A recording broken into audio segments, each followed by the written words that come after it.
Life is a quest for logic and reason. It is a quest to find balance between science and faith. Life is a quest for knowledge and understanding. But most importantly, it's a quest for personal discovery.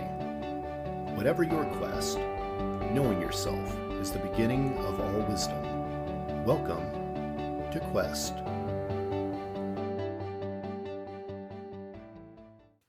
Hi, Amber. Welcome back to the Quest podcast. Thank you for having me. It's good to be back. It's been a hot minute. It has been. You know, I was going back and I was looking at all of your appearances on the Quest podcast from season one. Mm-hmm. And I realized that in every episode, you have a different name. Your first episode, you were still just the Religious Hippie. That's what it was. My guess was the Religious Hippie. And then the next time you came on, you were Amber Rose. Yep. And then the next time you came on, you were using your last name of Amber Schneider. Yep. And then it was like a couple of combinations, like it was Amber and Father Dan as guests, you know? Mm-hmm. And then now this time you have even a different name, which I don't even know if I know how to pronounce your new last name, but Probably you have another new last name. So how would you like to be introduced for this podcast? We'll just go with Amber Rose and keep it simple. I've gone through too many name changes. I calculated the other day, I sent you a little joke. I calculated how many letters are in your name now, and it's just like too shy of the entire alphabet. Yes, it's if you want to pronounce it, it's Dodafray, but it's try spelling that. I say duty free. Hey man, it's probably not the worst translation I've ever heard. And the funny thing is, like, you know, Rose is kind of like a nickname, so you're kind of like Amber, Michelle, Dodafray. Mm-hmm. But if you go with Amber Rose Michelle Dodafray, it is more than the letters of the alphabet. Like too many to even put on the business card. Yeah, basically. And that's why we stick with Amber Rose. Professionally, that's what you still are. You are Amber Rose, the Religious Hippie. Welcome back. Thank you. I you know, these last 10 episodes before I hit episode 100 are very special to me because I wanted to have people on that were meaningful to how Metacortex Publishing began publishing podcasts. You've been, you know, you're in the 5 Timers Club, I suppose, as a guest. Yeah. And all of this is really kind of due to my podcast and yours. And I wanted to kind of just go back and revisit some of that. This episode is episode 99. Woo. I'm almost at episode 100. You actually have more than 100 episodes. How many are you at right now? I'm probably creeping up on like 150 right now. Maybe 120, 150 around. I was thinking you were around like 125. Probably. I haven't counted them up recently. You just started season 5, right? Yeah, I just started season 5. Episode 2 goes up on Monday. So you're a little bit ahead of me, which is funny. But I wanted to get 100 was a marquee number for me. I wanted to get to 100, feel good. Like I feel like anybody that gets a podcast to episode 100 has put the time in and it's popular, you know? Yeah. Otherwise you would have quit a long time ago. Yeah. and so 100 is like a marquee number for me. And I don't know what I'll do after 100. I might take a little break before I come back. No, Todd, you got to go for 1,000. Well, I eventually, you know, across all the podcasts I produce, I'm like well over 500 or so episodes across all of the different titles. So if I hit 1,000 with all of the titles, I'm happy with that. You just got to do that. There you go. But I see 100 more in Quest for me. I just don't know when I'll come back for another season or how long the next one will be or how slow the process will be to do this. You know, it was interesting because I remember like really like working on you on Instagram to talk about this religious hippie stuff. I was a big fan of it. Yeah, you DM'd me and I ignored you like 3 times. Yeah, for a long time. I was like, who's this guy? Like, what is he talking about? And I wanted you to make all this bigger, you know? Mm-hmm. And so when you came on as a guest on my show, you didn't have one yet. And you did such a good job, and your reach, the people that you reach, was really special. And you actually did a lot. And I've never really talked about this with you, but you did a lot to help strengthen my own faith. Oh. And then later on, when Father Dan came on, he, you know, continued to strengthen my faith. It really helped me in a time where I really needed help. Yeah. So it was really fun to watch the religious hippie empire, I call it, develop. And let's kind of talk about that. I remember, was it a hard choice to think about doing a podcast? Were you scared when I said let's build something for the religious hippie? Did you think it would work? I think I was more afraid of like the corporate side of things as opposed to like the podcast itself. Because You to me, thought you'd sell out. What? You thought you were going to sell out. Yeah. Because like that's what you see all the time in like some of these Catholic circles is like there's a few that I won't mention but people know about them that like the people just became super corrupt. And we hear about it and we're so shocked, but I'm like, well, it's kind of the nature of the beast when you get involved in these types of things and God is no longer at the center of your ministry but yourself. And that's just kind of what happens. But when you suggested a podcast, I do remember being scared just because it was a different medium than what I had done before. Because previous to that, I was doing YouTube videos, posts on Instagram, but a podcast was something where I felt like I needed a co-host. So season 1 of A Catholic's Perspective was a little bit of a struggle bus because I felt like I always needed a co-host, which was usually you or Father Dan. And I didn't really know how to podcast on my own. I didn't have the best quality of like microphones and things like that. So it was a big adjustment for me to go from being able to edit something that was like long form and cut out certain pieces like a video or a YouTube video and have a long form discussion where yes, you could edit it, but it would probably wouldn't flow as naturally, and podcasts are meant to be conversational. So it was a lot different from what I was used to, for sure.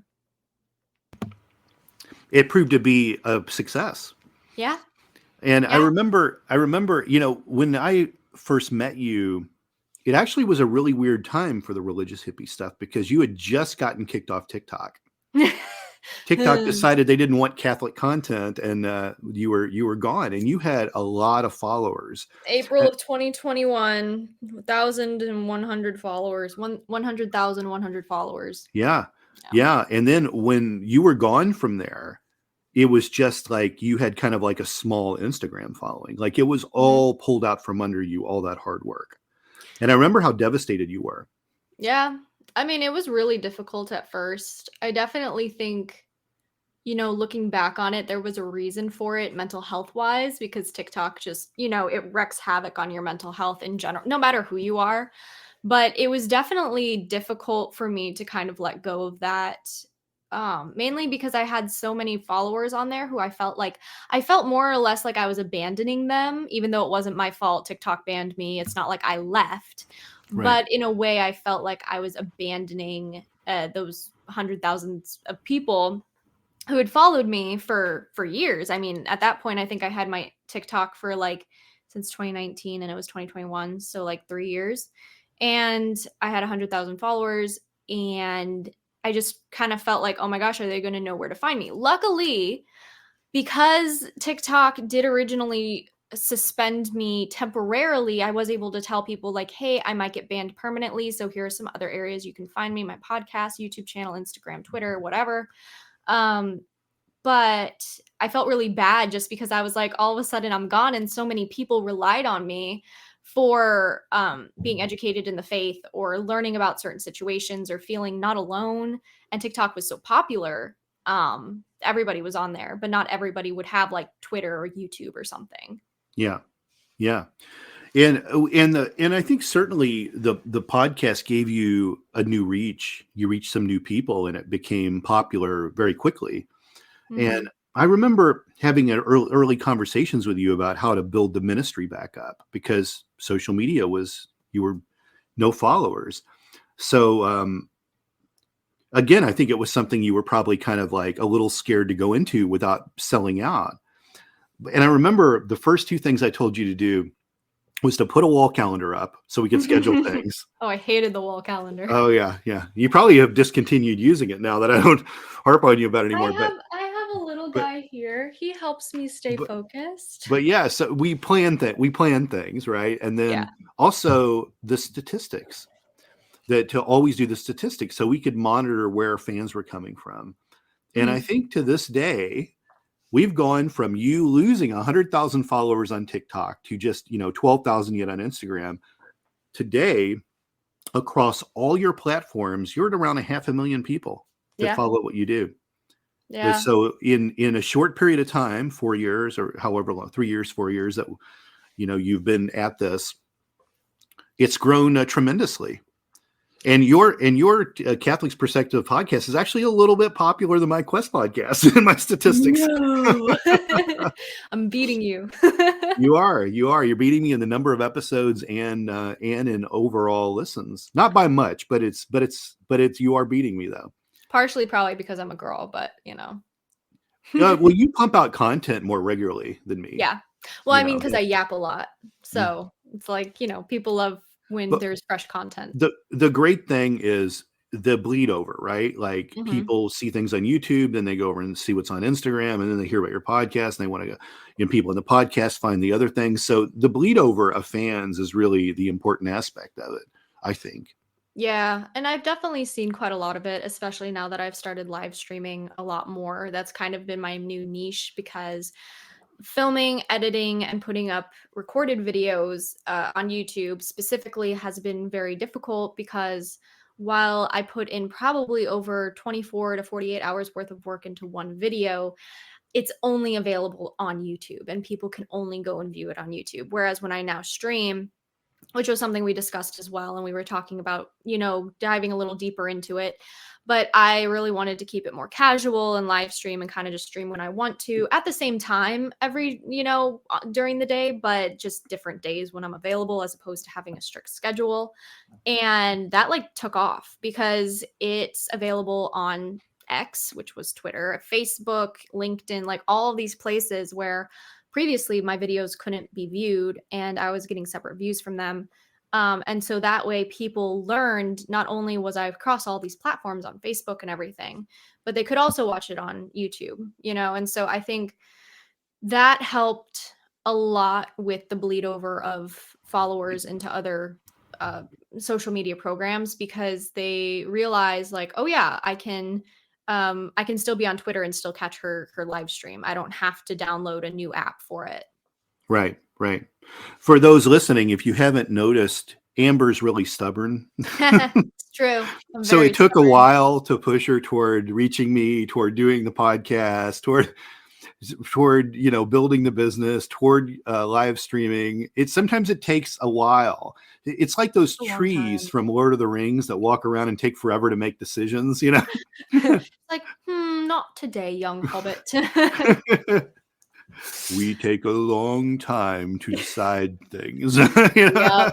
See, that's the main thing too, because I have always been, first of all, yes, very stubborn. I was raised by a German father, so I'm very stubborn, but also I've always been very concerned about my followers and about their spiritual health and just in general exercising prudence when it came to starting a new program or starting a new social media. How is this going to benefit people? If it benefits people, is it going to be a waste of time? Is it actually going to help? Is it just for my gratification or glorification, or is it actually for God? What is it for?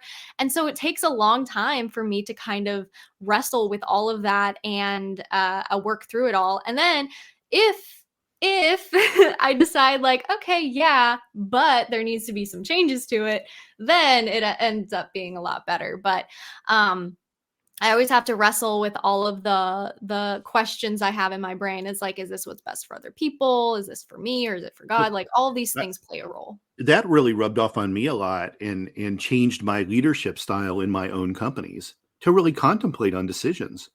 Because, previously, the decisions would be based on what was best for me or what was best for the company. And that was usually money-based decisions. Right.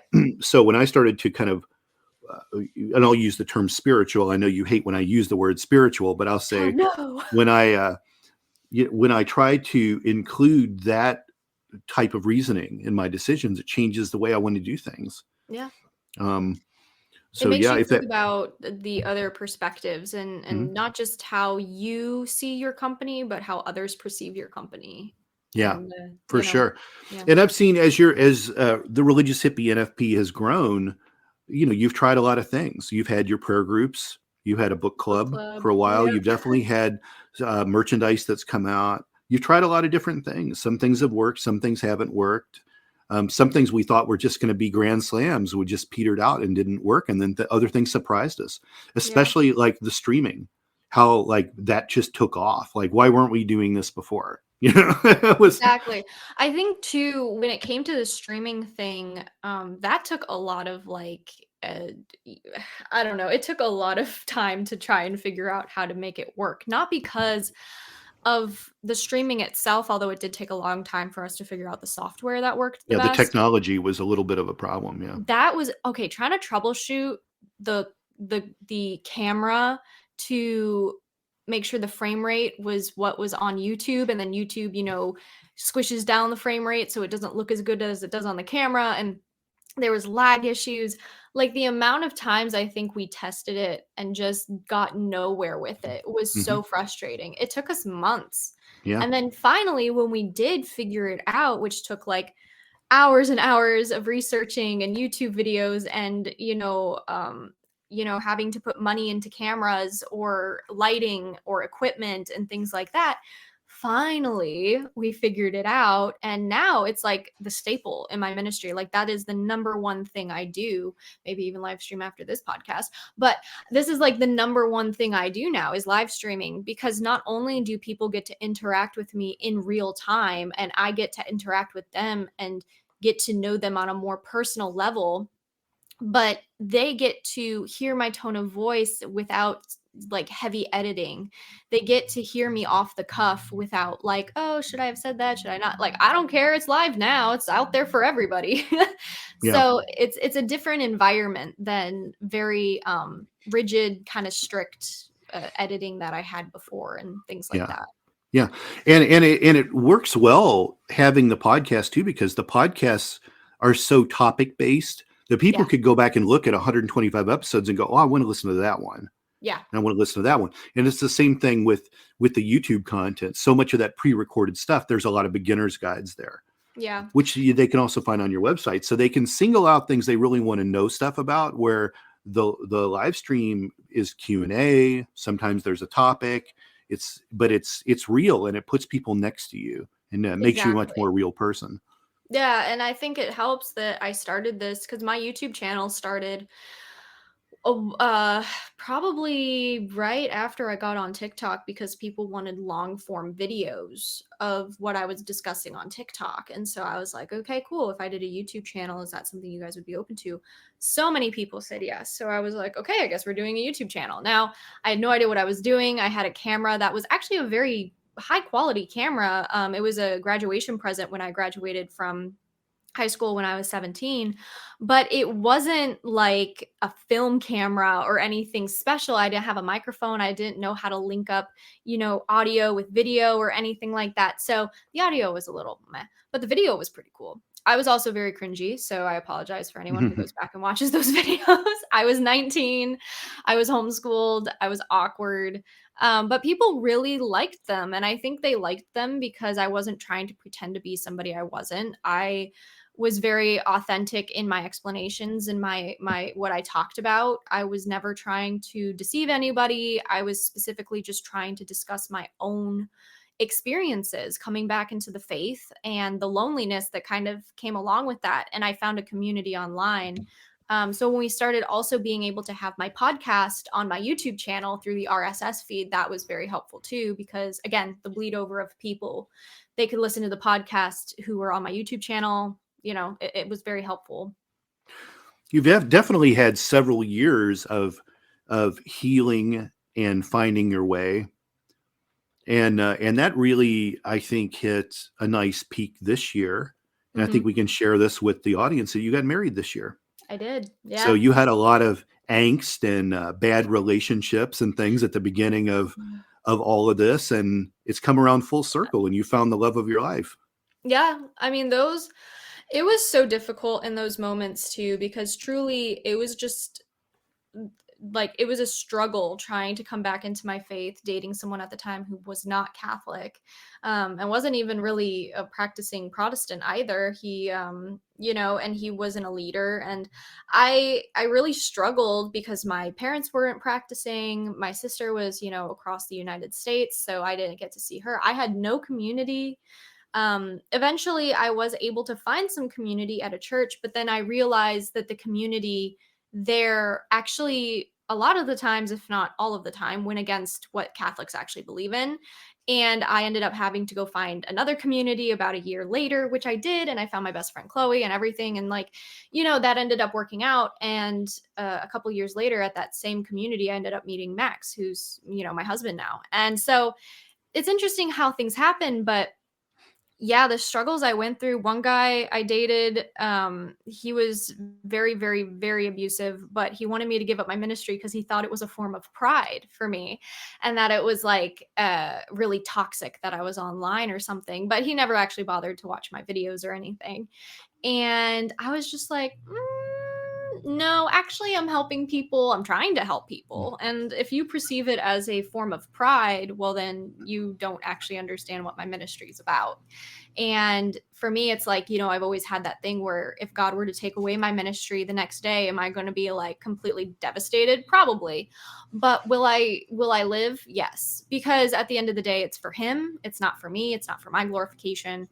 And if I'm here to help people for only a short amount of time or a long amount of time, like I'm here for it. I'm just, following what he's calling me to. And right now it's still that, and I still do it. But yeah, that was a But really, really difficult time. I don't think God will take away your ministry. I think organized evil will take away your ministry. There's that. It'll be the TikTok thing all over again, because and we don't need to go into this because this can be heard in previous interviews that we've conducted, but the type of hate that I've seen directed toward you in comments is the worst kind of stuff. Like, it's crazy what people will say that's just ruthless. Yeah, the things that and it's difficult now because now that I'm married too, they don't just come after me. Yeah. They come after my Right. husband too. And that's the problem, is like that type of organized thing can disrupt what you're doing. You get enough people that don't like you talking about Catholicism on Instagram, and enough people report what you post, you could again get suspended or banned just because of people that hate what you're doing. Exactly. That's the rotten part of social media. And it's this lynch mob justice that exists to cancel people. And all the idiocy that we see on social media with things that people post and do. And you want to be a Pied Piper for getting kids, Gen Zs, to the Catholic Church. Like, I recognized this the first time we met, that you were that's what I always called you, the Pied Piper of getting young people to the Catholic Church. Like, no one was doing this. And I'm like, this is, social media is morally neutral. It's how people use it that creates whether it's a good tool or a bad tool. And all you're doing is creating a good tool. This is how it should be done. Right. Yeah, social media is not evil, as some people would automatically assume. There's evil on social media, but there's also a lot of good on social media. And I think when people play into the idea that everything is evil on social media, they miss out on a lot of opportunities to help those who are in need, and maybe even convert some of the people who post quote unquote evil things or make social media evil. And I think that, when it comes down to it, I've been dragged through the mud so many times, I can't even remember the amount, but I've been dragged through the mud so many times. And each time I don't view these people who drag me through the mud. One guy even created an entire video about me, about like, just trolling me and things like that. And I didn't watch it because it's not worth it. It's not really worth my time. But the thing that I notice is that it says more about them than it does about me. And at the end of the day, most of the things I do, it just makes me feel bad for them. It makes me realize that, a broken world creates broken people, and, hurt people try to hurt people. And it just makes me want to do the ministry more, to aid to people like this, and to hopefully one day have them convert and see Well, the error in their ways. being a kind of the producer of some of these things and admin on a lot of the stuff you do, just the prayer group, to see the people that are just dealing with just awful, awful things in their life Yeah. with their families and their friends, people that don't have anyone, that are completely alone. There are a lot of people like that in the world that find some comfort from what you deliver Yeah. is really amazing. You talk about the evil in the world. I want to bring this up to you because I don't know if you realize this, but you have had the religious hippie NFP stuff, all your content going for multiple presidential administrations now. You Yeah. started it in the Trump administration. Yeah. It's gone through the 2020. entire Biden administration, and we're Yep. about to get either a Trump back or someone new who could destroy the world. So without turning this into a political episode and alienating 50% of our audience, Fair. how does it feel to have seen the world? And do you think, and you're a young person, so, and these are really the first presidents that you have been able to really follow since you've been old enough to really even vote. Yeah. Is the world in a better place now? Is it not? Mhm. And not just necessarily from the state of the world, but religiously, how the world is, Yeah, I or this think country, I should say, this maybe. country specifically. Mhm. Yeah, I think especially we'll start with like the world and the United States with is it better? And it's like, no. I mean, I can't afford groceries most of the time, on top of gas and everything else. And, it really makes you feel like you're back in the Great Depression in some ways for a lot of us who don't have these $1 million jobs or who do, have to sacrifice a lot of things. And in some ways, of course, sacrifice is good. We don't need a lot of the stuff that people say we need, especially in this consumerism world we kind of live in. But, a lot of people can't feed their families. A lot of people can't find work, even though there's, we need people to hire signs in people's windows. It's like nobody really wants to work. And then the people who do want to work don't make enough to actually support themselves or even their family, depending on, what it is.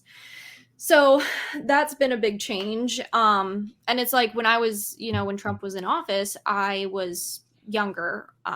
Obviously, I wasn't on my own. I wasn't married or anything, but I was able to make a living. I was able to afford things. Taxes were pretty low and, gas was pretty cheap. It was maybe, I think the cheapest I remember was like 99 cents to a dollar for gas. And that was for like regular. Um, and when it comes to the religious side of things, I think COVID messed a lot of people up, and those churches never should have closed. I think that's the number one thing that really created this crisis we have in faith today is the fact that the churches decided to go along with the government and say, yeah, we're shutting down. Because not only did the churches shut down services or mass, but they also shut down important meetings like AA meetings Mhm. and food banks and things that people genuinely relied on during these times. Do you think they shut down the churches during the Black Plague or during, influenza or It any was of an these essential things? service, and it should have stayed open. Yes, We've talked about that 100%. before. Yeah. And all those services that churches provide, and that's still being litigated today, whether Mhm. that was a responsible act or not. Um, Yeah. I want to ask you, I think people always think about, the moral majority was a term that goes back a long way. The religious right, the expectation that if you're Christian, you'll vote for a Mhm. conservative Republican. I think that's fair to say that's kind of always been the consensus. Yeah. Um, I'm very curious your opinion on this. If indeed the Christians are supposed to vote for a Republican, what about Trump as a felon? Mhm. Where does a Christian person stand on this? Do I still go with a Republican because he has some conservative values? Or do I have to say this guy is a criminal? I can't in good conscience vote for them. Vote for Yeah. them. What are your feelings on this? I mean, I think really what it comes down to is the corruption in the two-party system. I think that's really, really bad, because you don't really have great choices in general. And I'm not a political expert, so take my advice with a grain of salt here.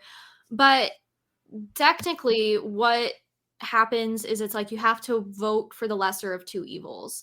And when we look at the other side propositions and the things that they have already done while in office, we can already see that things are just going to go downhill from here.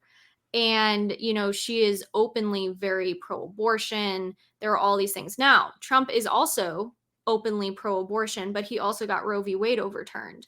Now, I don't support the fact that I think he should be supporting those things, but I also am hopeful that this is just a way for him to get into the White House. And as soon as he's in the White House, he's going to be like, all right, here's, the pro-life stance, and this is what we're going to do. Nobody's going to get in the pro-life, or nobody's going to get in the White House through being strictly pro-life. Nobody is, and JD Vance, who is Catholic and actually a cousin of one of my friends, he is obviously, been pro-life up until this point, and he's been kind of lenient now. And I think it's just a way for them to get into office, because how else are you going to do that if you're excluding like a lot of the American people who are pro-choice, and then you have to work from the ground up? You're not going to eradicate abortion overnight. That's not how it works. You kind of have to work from the ground up. So for me, it's more like we do have a duty to vote. You have a duty to vote. Like, you have to vote. My thing is like, if you want to vote for third partisan, or you want to do this or that, whatever. But the main thing is that you're voting for a lesser of two evils. One is clearly been very pro-choice and, advocates for aborting babies up to 9 months of birth, even afterwards, which is something ABC didn't fact check her on, and things of that nature. And so she is so open about those. She's so open about it. And Trump's been a little bit more lenient on his verbiage about abortion. He just says it'll be good for women's rights. He doesn't. I mean, I think there's a few interviews. Well, I think what he's really been saying to deflect having to really discuss it is, I put it back in the states where it belongs. Exactly. Because, his thinking is that the fate of a baby isn't now controlled by the government. It's controlled by the states, which is still government, really, in a way. And it doesn't help. but it's off the plate for him, because it's state government, and state government is uniquely different, in a number of ways. So he can deflect that and say, hey, I did my part. It's not federal anymore. Mm-hmm. And he can step away and look. And if if Indiana has outlawed abortion and those people still want to get them, they'll drive over to Ohio and they'll get it done over there, but at least it's off the, the top tier. Yeah. One thing I see a lot anymore is just the level of hate between people. Yeah. And I've been using this analogy recently. It's about, three people in a car. One of them's blind and one of them you hate. And you will have the guy who's blind drive your car before you have the other person in the car that you absolutely hate. Even if the blind person drives it off a cliff and kills everyone. And that's how I feel we are right now in this country in terms of voting. There are so many people that just absolutely hate. That hate is in their heart. They hate this man so much. The amount of people that said, why'd the shooter miss? Like, couldn't he hit? Like, it's awful. Yeah. This is a guy who has kids and has grandchildren, and you're saying his head should have gotten blown off. How awful are you to be saying this? You know, like, how awful of a person would say this, that they wish death on someone. It is like the most evil type of statement you can possibly make. And that's how divided we are right now, that it's not enough to disagree with what they say. It's the other guy must die. Like, is really what it comes down to. And people will throw away a vote to an incompetent to run the country before they ever vote for someone they hate, which might be in a position to protect them. Look, you might hate a warmongering general who's battle hardened, and his choices might have brought death to 30,000 people in Afghanistan or whatever, right? We have generals like that have made decisions that have killed people, right? We have done that. Our military does that. And you may find that a despicable act, that innocent human lives have been taken. But to protect you, would you appoint the man who you hate to protect you? And for me, and again, I don't want to make this too political in this interview, and we'll move on after I say this, but like, you have presidents. I feel that this is how presidents are made. You have a president that can be good for your country, and you have a president that can be great on the world stage. And every once in a while, you get a president that's good for both, right? I feel where we're at in the world today, we need a president that works on the world stage. And I see people fearing Trump. And I don't see Putin calling Kamala Harris. I don't see the Chinese wanting to work with her. I don't see anyone in the Middle East who already don't like women, much less women in power, True. much less anyone who's ethnically ambiguous. Yeah. They're never going to talk to them. So the oil producing nations, the communist countries, we will have no relations with these people at all. And I think that is a very bad place for us to be going into this election. I agree. And you know, Trump is what Trump is, lots of flaws, but choose the lesser of two evils. I think I would have to go with Trump. Yeah. I mean, again, it's like, you know, when it comes down to it, you got to be also aware of, you know, the fact that there's cameras on him 24/7. There are things you do that you probably wouldn't want the media to know about, or there might be things you say that get like secretly recorded, or something that get leaked, or something that was completely taken out of context. Like, we're not perfect, and at the end of the day, you know, you're never going to have a political candidate that you agree with 100%. There's never going to be one political candidate where you're like, yeah, 100%, I'm on board with every single thing this guy agrees with. It's always going to be take and give, you know, and we just have to vote for the lesser of two evils. Right. That's where we're at. Hopefully things will improve in the decades to come. Yeah. We'll see. We'll see. I'm going to throw my own hat in the ring. There you go. I need something to do after all this metatomic stuff is over. Maybe Todd for president. Maybe a run for president on an independent ticket. Who knows? Yeah, you never know. There may be an exploratory committee that's working on that right now in the background. Who knows? Potentially. One of the things that I was really happy about with your ministry was you started to put some branded content out. Yeah. And people have really liked kind of buying hats with your catchphrase on it. Educators will be prayed for. Yes, for sure. It's been very popular to see that out there. But you've been putting really high quality rosaries and chaplets out. Which has been really successful. I mean, we did the first one as like a limited drop, and it sold out in minutes. Yes. That was so cool too, because I think, you know, that was back in 2022 when we did that, or maybe it was 2023. I think it was actually 2023. It was right before I left for SoCa. But I remember that we dropped them, and at first I was like, oh, is this gonna actually work? Like, are people actually gonna like these or not, or whatever? And they like sold out, and it became a regular thing where it's like, okay, every year we drop a limited edition rosary, and we work with small Catholic creators. We don't go and get them in bulk from like big organizations or anything like that. We work with small Catholic creators.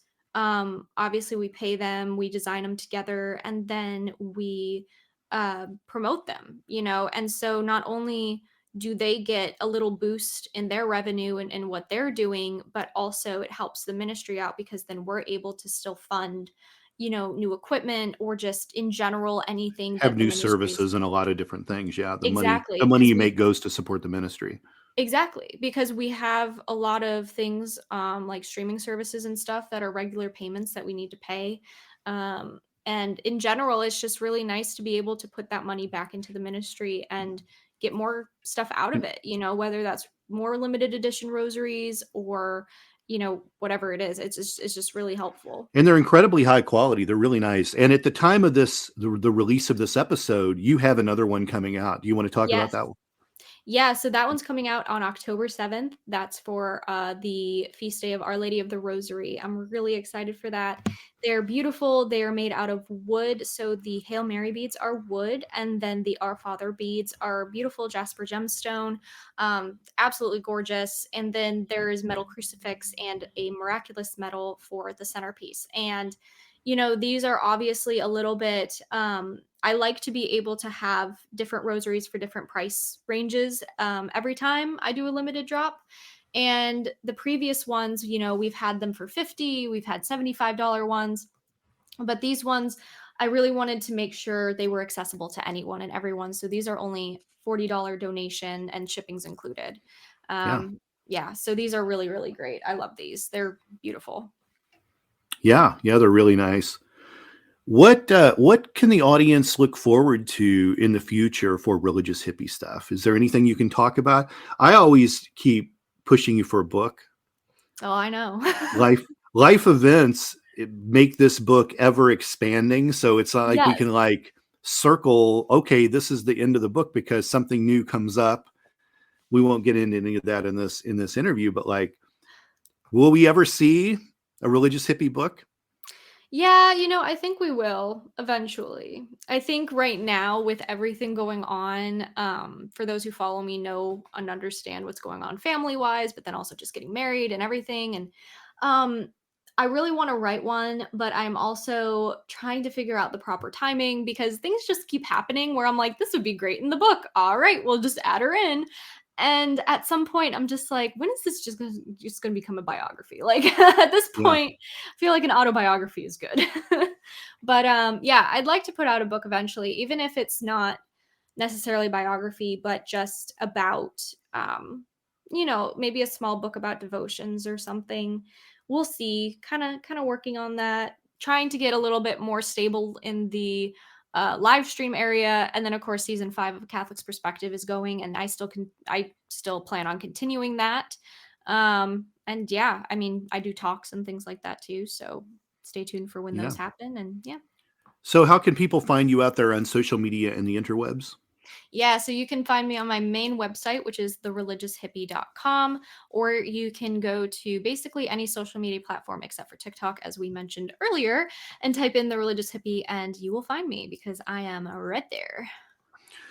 Go to the Instagram and look at the pictures of the new rosary. And anyone out there who's interested, you will want to log on bright and early to get in the queue to get them because they will be sold out in minutes. What time do they go on sale? I can't remember. I usually put them on sale around noon. Around noon, Central Time. Yes, Central Time. Right. Because then everybody's awake. So. Right. So yeah, arrive early. Yes. Otherwise, you might not get one. So, but there will be other chances too. Yeah. Well, Amber, thanks for coming back and participating in the 99th episode of the Quest podcast. Hopefully you come back again when I do a new season. I don't know when that'll be, but yeah, we'll keep the conversation going, which is what's important. Yeah, no, I appreciate it. Thanks, Todd. And thanks for all your help with helping me with the ministry. And hopefully I can come back on sometime. For sure. And we'll talk soon. Yes. Take care. MetaCortex Publishing hopes that you've enjoyed this presentation. Please take a moment to listen to some other podcast offerings from MetaCortex Publishing.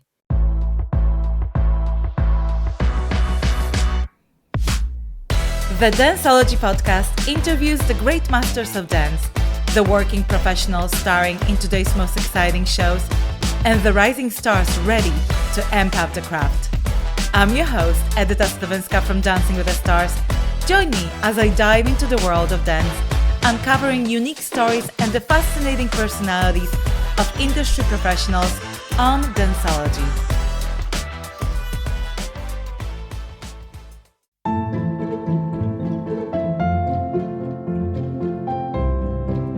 Hi, I'm Father Daniel Duplantis, a Catholic priest, martial artist, and host of the Karate Priest podcast. Have you ever wondered what the church teaches about different topics? Are you a martial arts enthusiast or just someone who wants to learn more about martial arts?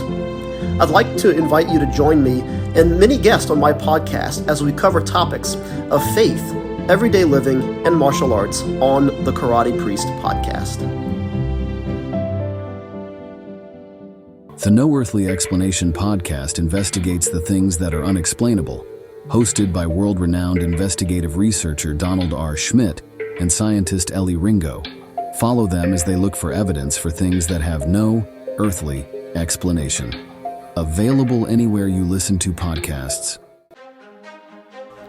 every year, tennis players from around the world compete for excellence, triumphing against all odds to emerge the champions. I'm your host, Maddie Harrison. Join me as I get up close and personal with these dynamic individuals and find out what it takes to go for greatness. Let's go beyond the match.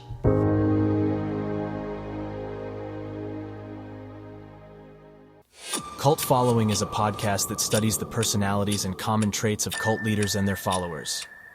Get the real story behind these infamous and oftentimes tragic cults from a new perspective, through exhaustive research, and from interviews with people that were there. Available anywhere you listen to podcasts.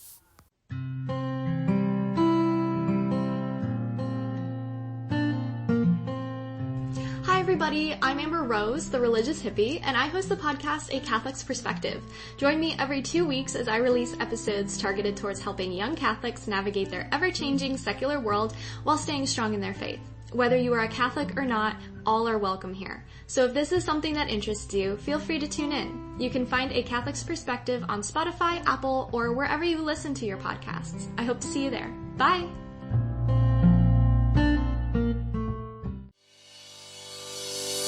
Thank you for listening to this podcast. Please be sure to rate and review this episode. This podcast is produced by Todd Fischer and Anthony Smith and is distributed by Metacortex Publishing. This podcast is copyright.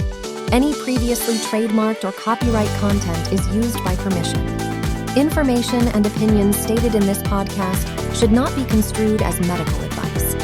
Please be sure to visit the official website for Metacortex Publishing at metacortexpublishing.com or find us on social media for other unique content.